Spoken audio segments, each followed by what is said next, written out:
What's up, you guys? My name is Katie. I am a fifth year teacher teaching third grade this year in the state of Florida. It's pretty crazy because I can't say I'm a fifth year teacher much longer. I'm close to the end of my fifth year.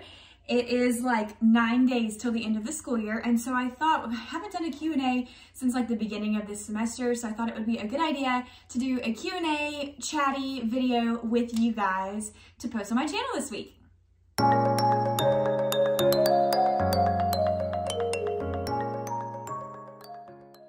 If you're new here, I post a lot of teacher vlog content, but I also post like teacher tip videos, Q&A, a little bit of lifestyle here and there. So I'm so glad you're here for today's Q&A session. I posted a question box on my Instagram page and on my YouTube community page and asked you guys to ask me questions.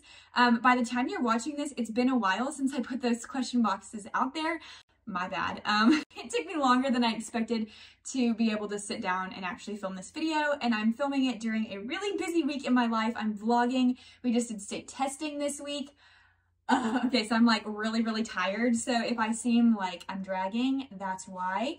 I also left my tripod at school. I really need to buy a tripod for my house and have one in my classroom. So my camera is propped up on a water bottle on a window ledge in my bedroom. Yay for being creative there. So if the camera angle changes at any point, it's because my water bottle fell or the camera fell. So we'll put that disclaimer out there. And then the final disclaimer is that my computer is down here and this is where all my questions are. And so if I keep glancing down, I'm looking at my questions. I came home, I've taught all day. I just put on some comfortable clothes and I'm ready to chat with y'all. So let's get started. Okay, so the first section, I'm going to do teaching related questions. We'll see how many of them I can get to. If I can't get to very many, then we'll do a part 2, but I have a feeling I'll be able to answer a lot of them. First one, teaching is a job that you have to be so organized for. Yes and amen. How do you manage to keep on top of it without being overwhelmed while still maintaining a good work-life balance? Okay, so organization, you've got to find the systems that work for you and what helps keep your mind decluttered, if that makes sense. So pick areas that in your classroom it's important for you to be organized. I am very type A and I like to have my counters clear, or if I have stacks on my counter, like I like to know what they're there for and they're there for that day. So I have filing systems to put papers away because I don't like to have papers sitting out all over the place. When I set up my classroom, I was very purposeful and specific about how I was going to use spaces.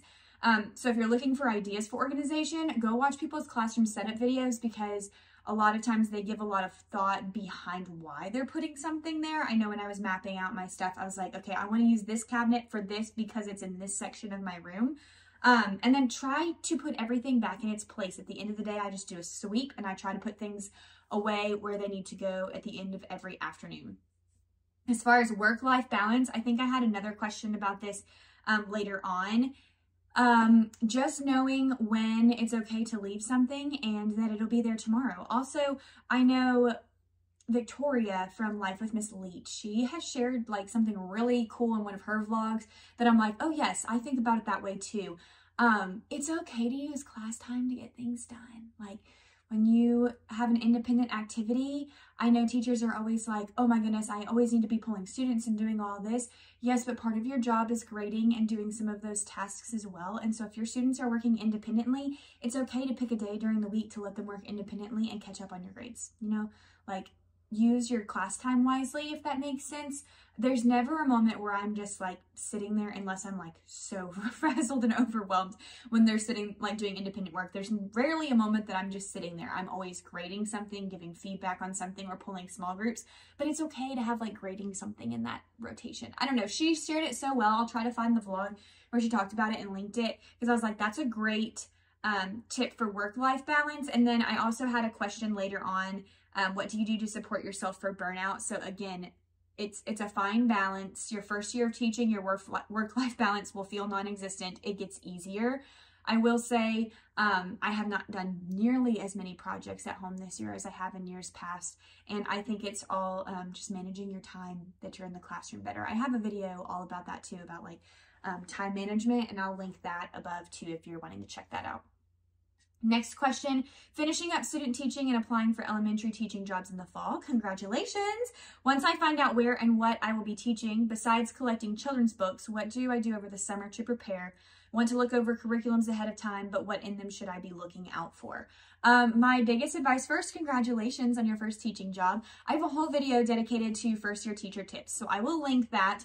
My biggest piece of advice is to think through your classroom procedures, which I share that in that video, and list out how you want every procedure to go in your classroom. Be very detailed, make that list because it's going to make your first week lesson plans way easier. That's like my biggest piece of advice. As far as curriculums, I would spend time looking at your set of standards. Look at the curriculums too. That's one of my advices in the other video. Pieces of advices, you know what I mean. But take time in the summer to look at your standards too. I looked at it a lot for 3rd grade, but it's something that I wish I had done more because curriculums don't always cover standards the way that they should. So that would be my tip there. Have you ever thought doing a video that's 100% all about behavior management strategies you use in your classroom? I've seen a lot of these. I probably won't do a video that's 100% on it because it just changes from year to year, group to group. You always have to find something that works for your group. So I try to share a lot about it in vlogs. If I'm going over like a behavior management or something that I did, I try to share about it in real time there. But I probably won't do a video that's all about behavior management. I feel like there's a lot of resources out there for that. Any tips on organizing data, keeping track of student progress? My school uses like online data walls in an Excel sheet, like a editable Excel document, and it's very nice. It's like our data wall, and so that helps me keep track of student progress. And then if I need to, I can go pull like that student's whole row of data and have it all in one place. So I do that, and I also have file folders for like hard copies of fluencies and stuff, just a file for each kid. It's not the most organized, but if I need something on a kid, it's in that file or it's on that data wall. Okay, in your opinion, what's the best way to teach fractions to elementary school students, preferably grades 3 through 5? I am not a fractions expert. This was actually my first year that I taught fractions. I did go into detail on how I used fraction tiles, and I think those are a fabulous resource for teaching fractions in these grades. And I have a whole video. I feel like this video, like answering all these questions is like, go watch this video. But I have a whole video where I did an in-depth plan for my observation, and I went over how I planned to use fraction tiles, so I'll link that above for you because it was really helpful. I kind of went step by step with how I'm going to do the procedures for those fraction tiles. If you don't have them, put them on an Amazon wish list. I would get those. Almost done with my first year of teaching. Congratulations, huge accomplishment. Most of the teachers that I have watched through the beginning of my career have quit. Oh, this one was, what do you do to support yourself from burnout? You've got to find that work-life balance. I shared a lot about that in my things that I learned in 2022 video, so I will link that above for you. I learned a lot of life lessons last year in regards to burnout.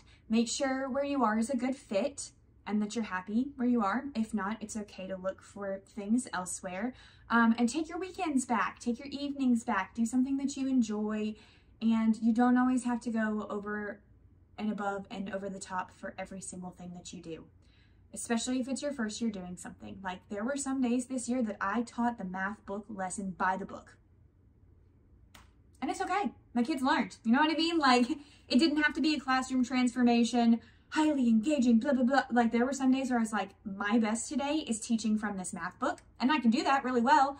And that's okay. So that's my advice there. I'm curious, how do you work with and differentiate for any kids with an IEP in your school?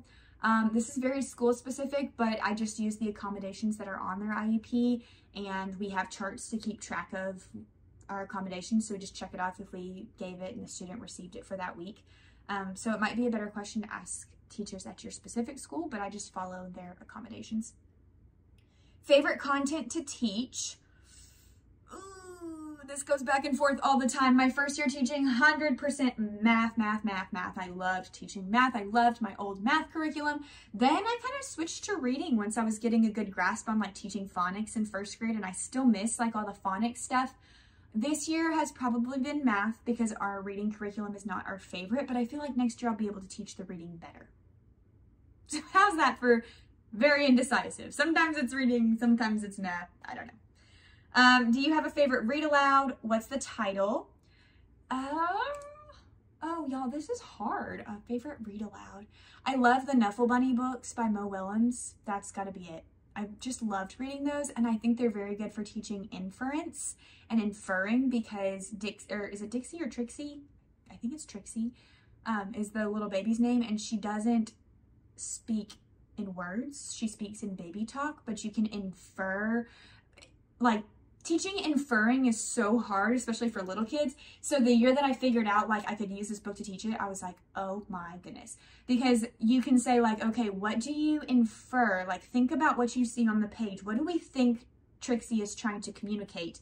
And then justify it. And they're like, well, I think she's trying to say that she left her toy behind because she's pointing and she's upset about something. And so I was like, bingo, this is perfect. They're using like the clues around the text, even though the actual words, aggle, flabble, blabble, don't mean anything. So I was so thrilled when I figured that out. And there's like 3, there's a bunch of sequels. So that's my favorite. Have you ever had a real behavior challenge in your classroom? Were you able to reach this student? What was a success for this student? If you haven't had a behavior challenge in your classroom, are you really a teacher? Let's be honest. I think you have at least one every year. So yes, I have had behavior challenges. Success for those students looks different each year. Success would just be a step in the direction towards their goal, whatever their goal would be. I will say that I feel very supported at the school I'm at right now, and my faculty and admin and staff does a great job helping you put in supports.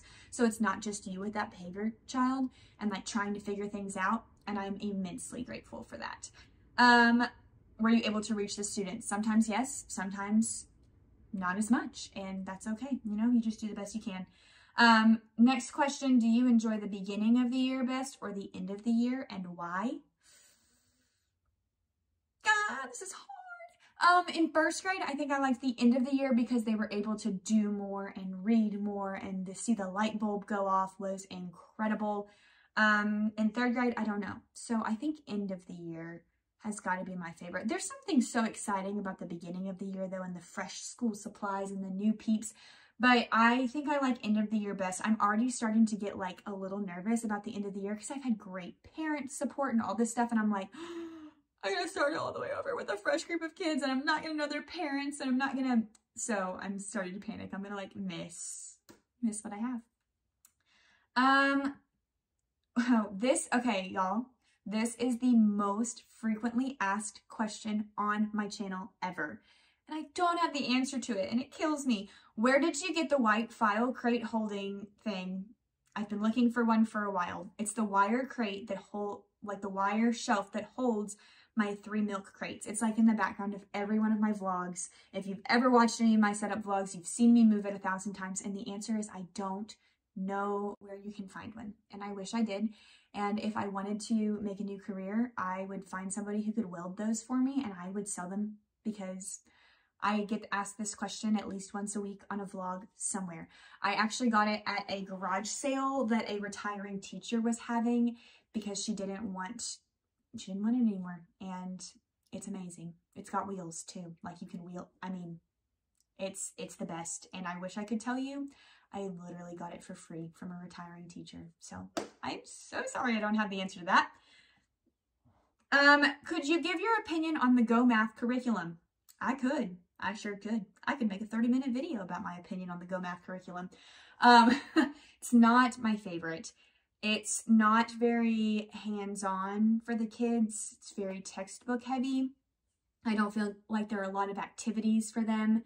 I feel like it's way too scaffolded at the beginning. Like sometimes I just ditch the whole first page and I give them the question. I let them kind of grapple with it, and then we talk about what they did, because sometimes kids can come up with strategies on their own without the textbook giving it to them exactly. And sometimes I look at the textbook page and I think, I don't even know what they're asking for in the blank. I know how to solve the problem, but I don't know what they're asking for in the specific blank. Like it's always like a strategy something. So it's not my favorite. It is what my district is going to be using next year, and I'm excited about that because we just got a new reading curriculum that we don't really care for as much, and so we were glad at least the math curriculum is going to be consistent, because even if it's not the best, if you've already taught it, you know the areas where you need to supplement, And so we're like, great, we at least get consistency there because we cannot like do a new reading curriculum and a new math curriculum at the same time. Like, oh, that would be way too much. If you want an opinion on my favorite math curriculum, it is, ironically, it's by the same company that does the reading curriculum that we hate, does the math curriculum that I love. It's Math Investigations by Savvis. Math Investigations. So much fun. I taught that in first grade my first 3 years and I loved it to death. So you should look into that. Top tech resources for your classroom. I use my smartboard and my kids use their Chromebooks. I don't know if that counts. We love using Nearpod. We love using 99 Math, and we use Prodigy as like a reward. We use Lexia. Lexia is a great learning program if your district is looking for something to get to support students in reading. So I think that would be that. Advice for adjusting to a new district, grade, or team. I think I'm going to do a whole video about adjusting to a new grade, like moving up in grades, like my experience between teaching first versus third, because I had a lot of questions about that. As far as a new district and grade and team, like a new district and team, ask questions. Don't be afraid to ask questions. I'd say that for new teachers too. You don't know what you don't know. Every school does things differently. Ask questions.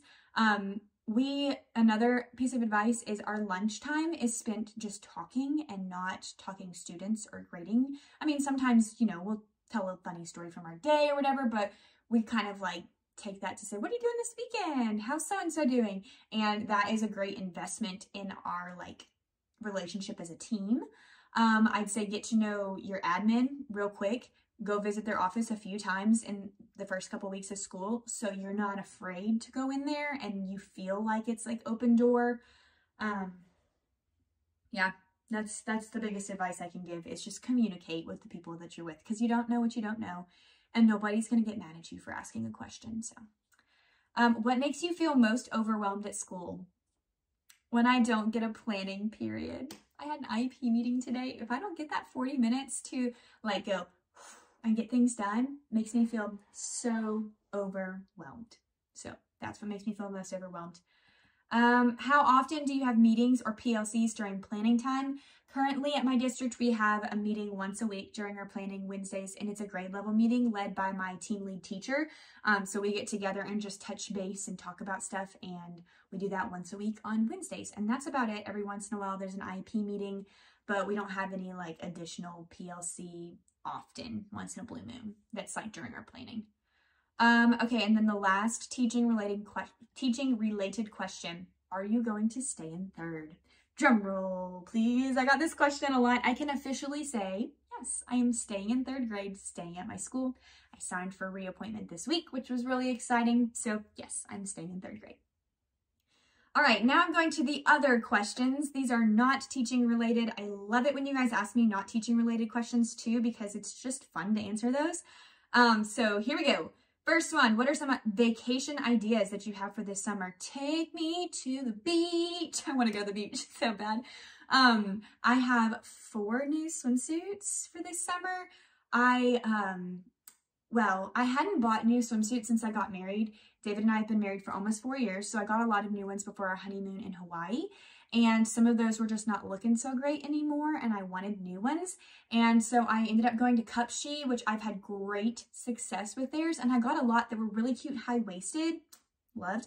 And I ended up getting 3 because I could get free shipping, and a lot of them were on clearance. So, and then David and I went out of town to stay with some people a couple weekends ago, and I didn't bring a swimsuit because I didn't know they had a pool.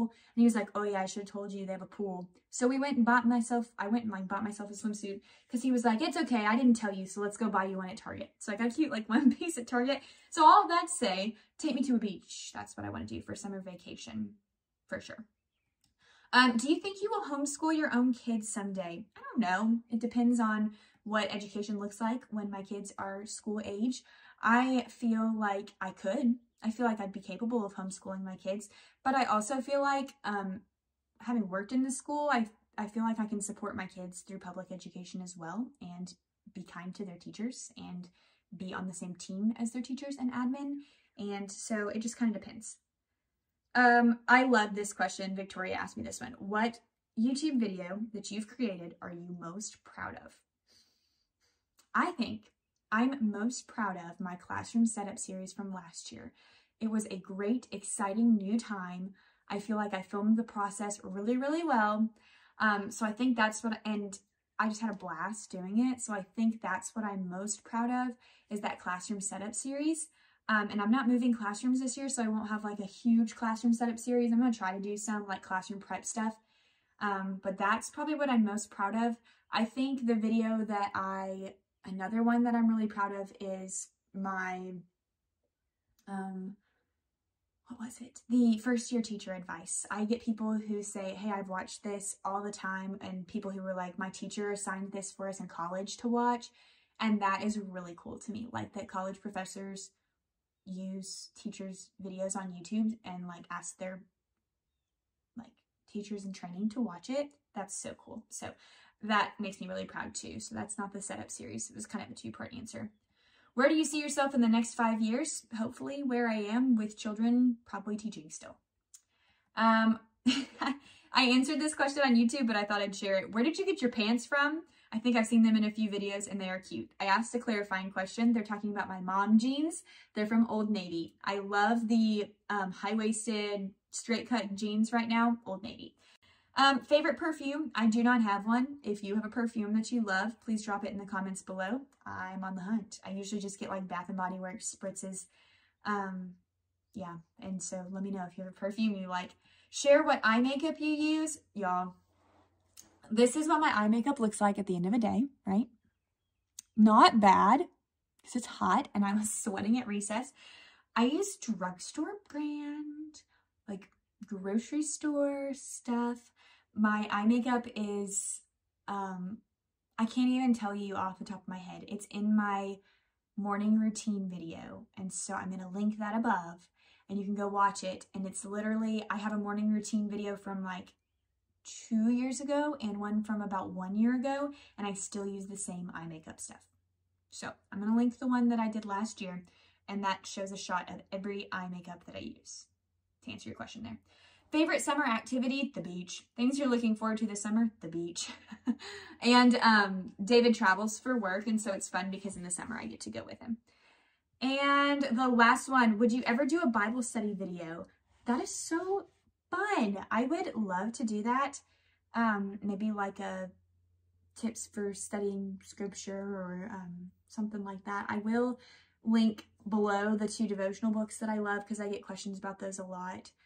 If you want to check one of those out. New Morning Mercies is one, and I'm reading Truth for Life right now by Alistair Begg, and those are great, like simple, pretty short in the morning to do before school. I think that is it. Y'all, the amount of questions I just answered right now is pretty insane. Are you ready for this? These were all questions. That's a lot. That's a lot. So thank you guys so much for asking them. I had a blast. It was fun to just kind of sit down and chat, especially after the end of a very busy day at school, to just sit down and like hang out with y'all. It was so much fun. If you have any other questions for me, you can comment them below. I'm a little behind. Maybe, hopefully by the time you're watching this, I'm not behind anymore, but I have been a little bit behind on replying to YouTube comments because May is busy, you guys. Oh my goodness, it's so busy. It's like end of the year this, end of the year that, kickball, and then grades, and then state testing, and it's so busy. So I'm sorry if I haven't responded to your comment. Please leave a question for me though, and I'm going to do my best to get back to you on that one. Now I'm off to enjoy my evening, just chilling. And as always, thank you guys so much for watching, and I will see you in the next one. Also, let the record state the water bottle was a great phone holder, so noted for next time.